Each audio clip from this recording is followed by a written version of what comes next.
Selamat pagi semuanya. Jadi hari ini kita akan membahas tentang salah satu rahasia ya yang wajib kalian punya kalau seandainya kalian mau merubah ide kalian menjadi penghasilan atau uang gitu ya. Nah, topik kita hari ini adalah bisnis model kanvas atau yang biasanya disingkat dengan BMC gitu. Nah, coba kalian bayangkan ketika kalian itu mau bangun sebuah rumah.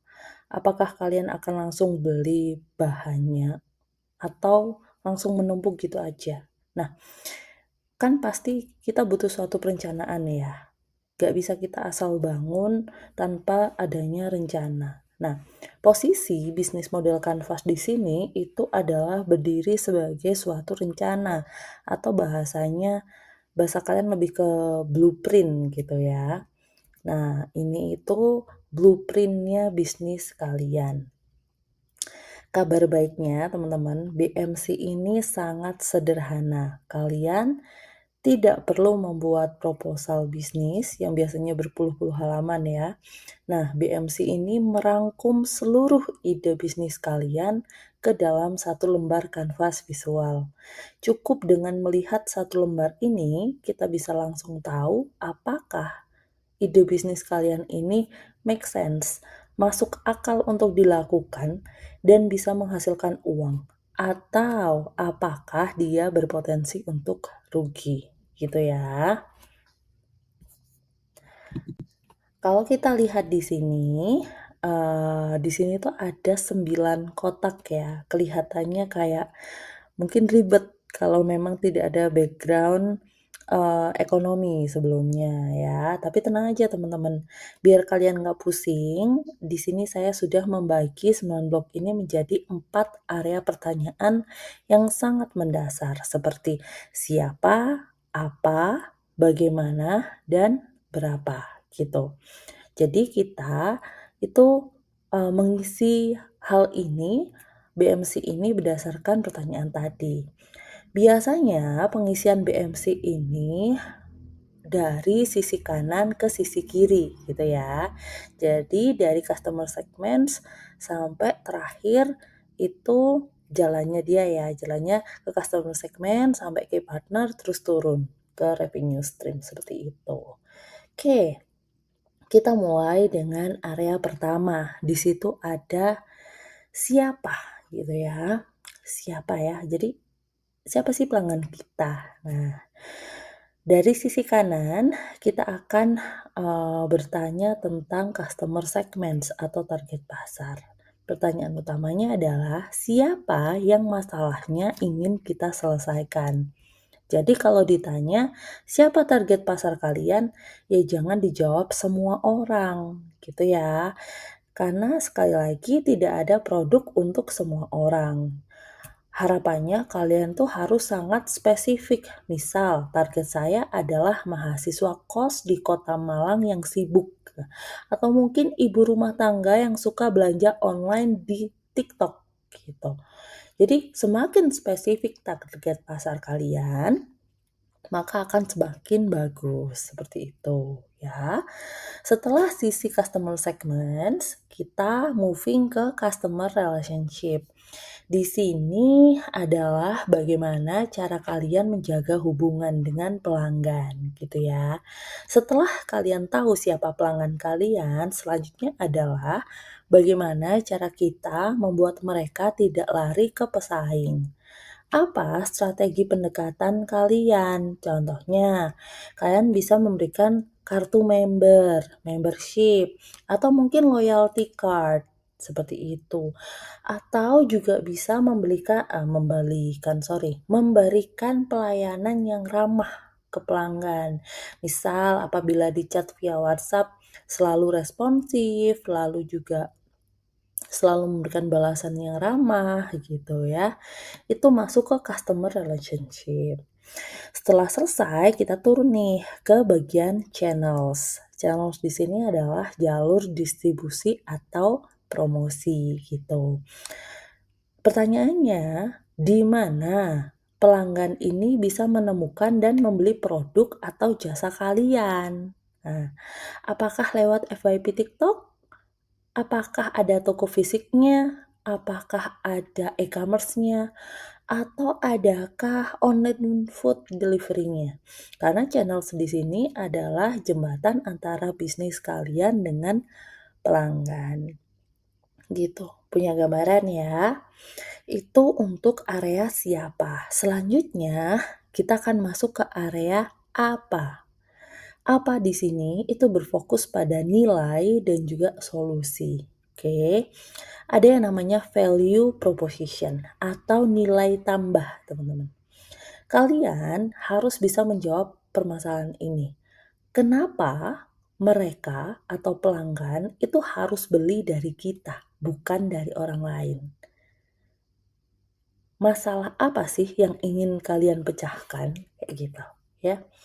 Jangan cuma jualan produk, teman-teman, tapi kalian harus jualan solusi.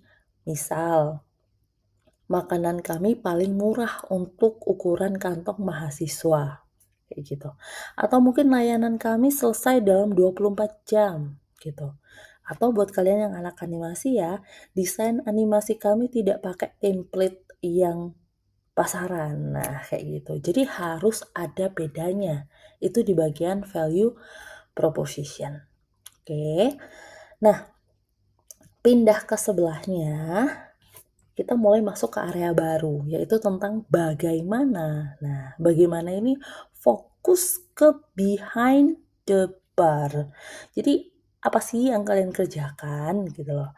Ya, jadi kita mulai masuk ke key activities gitu, kegiatan utamanya. Apa aktivitas sehari-hari yang wajib dilakukan agar bisnis ini itu jalan? Kalau kalian buka jasa desain, ya aktivitas utamanya adalah menggambar, mendesain, terus membalas chat klien ya, dan juga mungkin upload portofolio ke media sosial kalian. Nah, kalau semisal bisnis yang lain, semisal kayak F&B, berarti kan mulai mencari bahan, mengolah bahan, memasak bahan, menjual, kayak gitu ya. Itu ada kegiatan utama yang kalian lakukan. Di bawahnya ada key resource, sumber daya utama. Ini merupakan aset penting tentang apa sih yang wajib kalian miliki kalau mau punya usaha ini, ya. Karena apa? Kalau kalian tidak punya ini, bisnis itu tidak bisa berjalan. Contoh, buat kalian yang anak animasi nih, sumber daya utamanya apa? Mungkin bisa PC spek dewa ya untuk render animasi. Terus kalian kalau yang buka kopian mungkin bisa pakai kayak mesin espresso untuk kedai kopi ya kan?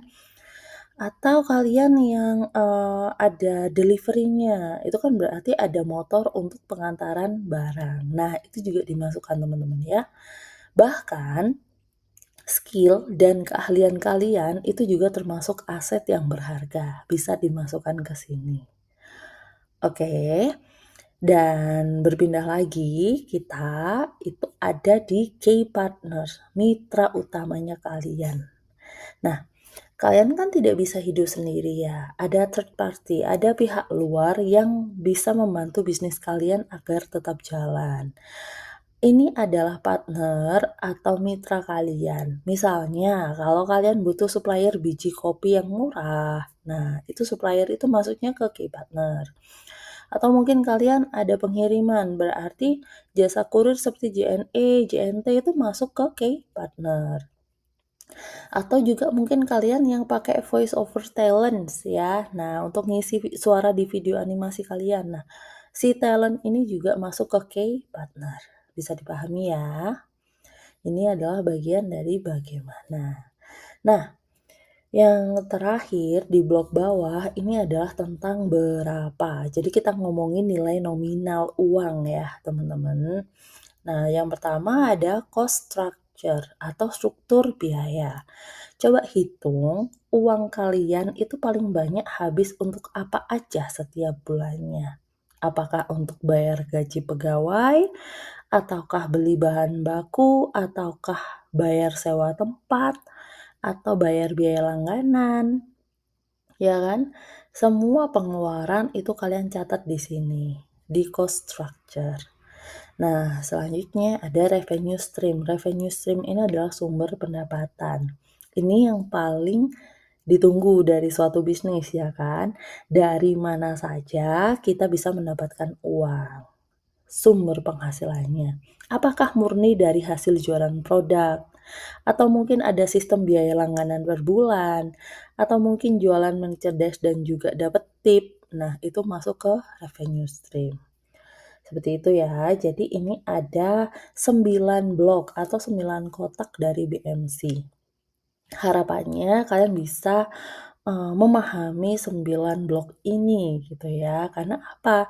Dengan cukup menjawab 9 kotak ini, kalian tuh sudah punya satu fondasi bisnis yang kuat sebelum kalian benar-benar mengeluarkan modal seperti itu. Udah kan kasih satu contoh yang bisa kalian pahami lebih lanjut ya, teman-teman. Di sini Bunda ngasih contoh satu ide bisnis namanya klinik sepatu. Ini tuh seperti jasa cuci sepatu ya, khusus mahasiswa karena memang segmentasi pasarnya adalah mahasiswa. Seperti yang kita lihat di bagian customer segments ya, target pasarnya adalah mahasiswa di sekitar kampus yang sibuk. Dia ikut banyak organisasi. Atau juga bisa mahasiswa yang suka tampil gaya tapi malas mencuci sepatu. Gitu. Itu adalah target pasarnya dari si klinik sepatu. Customer relationship-nya kita bisa lihat bagaimana cara menjaga hubungan. Mungkin bisa memberikan membership seperti cuci 5 kali gratis 1 kali. Nah, ya kan? Atau selalu update status cucian via WhatsApp. Itu adalah cara menjaga hubungan dengan pelanggan. Selanjutnya itu ada channels ya, jalur distribusi atau promosi.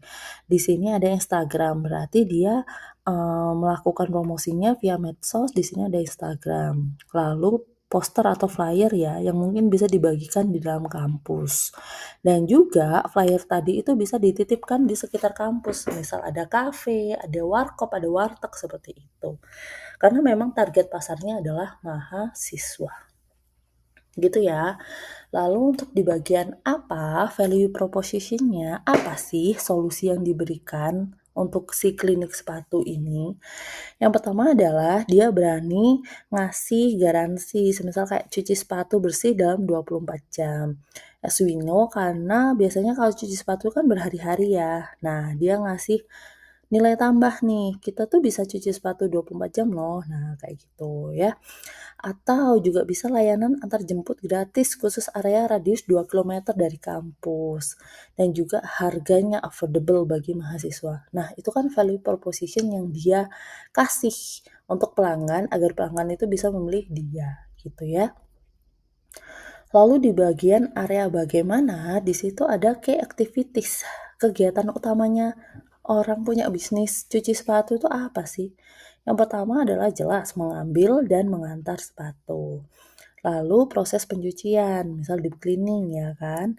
Dan juga membuat konten before after di medsos. Tujuannya apa? Ya untuk retensi, mencari pelanggan gitu ya. Lalu untuk sumber daya utamanya dia, alat apa sih yang harus dipunyai untuk jasa cuci sepatu ini? Yang pertama, di situ ada sikat khusus sepatu, lalu ada sabun khusus, pengelis sepatu, dan juga motor untuk antar jemput, gitu ya. Kalau skill, sepertinya untuk mencuci sepatu masih belum ada skill tertentu yang harus dimiliki ya. Jadi menurut Budela belum bisa dimasukkan ke key resource gitu. Selanjutnya ada bagian key partner atau mitra utamanya. Siapa kira-kira partnernya mereka? Ya, toko penyuplai sabun cucinya mereka gitu. Dan juga mungkin pemilik kafe, warteg, warkop gitu ya yang mereka titipi untuk brosur atau flyer tadi gitu. Lalu di bagian berapa yang berhubungan sama uang, yang pertama adalah cost structure. Biaya apa saja sih yang dikeluarkan? Di sini tuh ada sabun, bensin motor, kuota internet, biaya sewa tempat kecil gitu. Nah, lalu pendapatannya apa? Di sini ada jasa cuci biasa reguler, terus dia juga punya cuci kilat ekspres. Nah, itu kan juga bisa menambah pendapatan atau bahkan Anjelo Wing ya, itu pemutihan sol sepatu. Seperti itu kan juga bisa menambah apa ya, revenue-nya mereka, seperti itu ya. Oke, kalau buat anak animasi kira-kira seperti apa ya yang bisa kalian lakukan? Sebenarnya banyak sekali ya teman-teman ya. Seperti mungkin yang lagi rame sekarang, itu kalau kalian notice itu kayak ini loh, jasa undangan digital ya kan. Sekarang kan Gen Z itu rata-rata kan sudah mulai paperless ya. Jadi untuk anak animasi itu akan sangat bisa mendapatkan peluang bisnis dari hal tersebut gitu. Jadi boleh nih kalau teman-teman masih ada yang belum punya ide, boleh pakai ide tersebut. Tapi sekali lagi bisa di brainstorming terlebih dahulu dengan teman kelompok. Oke. Mungkin itu saja untuk materi hari ini. Jadi selanjutnya apa yang harus kalian lakukan adalah berkumpul lagi dengan kelompok yang sudah dibentuk ya. Silahkan menggunakan ide yang sudah kalian punya kemarin, kalian buat BMC-nya gitu ya. Diisi semua blok-bloknya ini sesuai dengan uh, ide yang kalian punya tadi. Oke. Jadi tugas ini adalah tugas kelompok dan minggu depan hari Senin ya, itu kalian bisa presentasikan secara kelompok. Terus, apakah harus lewat Canva, Budela? Tentu tidak ya, apalagi kalian anak animasi. Kalau seandainya kalian mau menggambar sendiri pakai kertas karton besar pun juga tidak masalah. Tapi kalau kalian tetap mau pakai Canva seperti ini juga pun tidak masalah. Gitu ya. Oke, itu saja dari saya. Mohon maaf apabila ada salah-salah kata. Saya akhiri untuk pertemuan hari ini. Semoga materinya berguna dan bermanfaat untuk kalian. Selamat pagi. Wassalamualaikum warahmatullahi wabarakatuh.